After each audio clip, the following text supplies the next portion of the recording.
ដោយចៃដន្យគយគុណមិនណាយអោកេសារំសាយត្រូវនឹងព្រះពីអស្រងណាស់ស្រអាតតងស្ទឹងរំពឹងថាបានរួមស្នេហ៍តាមានសង្ឃឹមឬទេមានមេនាងមិនដឹងខ្លួនបងសូមផ្ញើសៀងជាងកាបដនព្រៃញ៉ាទៅអង្គបស្រី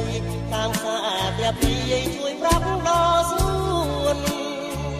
ថាបងខ្វាយខ្វល់អំពលព្រោះតែស្នេហ៍អូន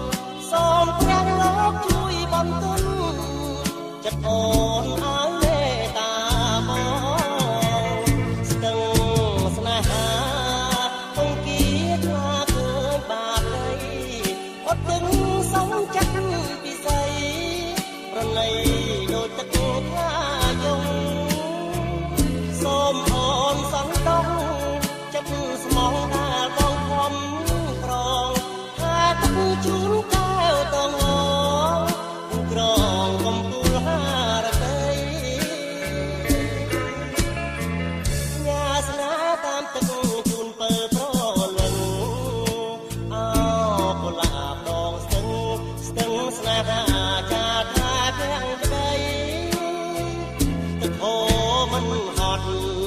ដូចចិត្តបងស្បត់ចាំស្រីចាំចរណៃចាំលុះថ្ងៃថ្លៃនាងមេតា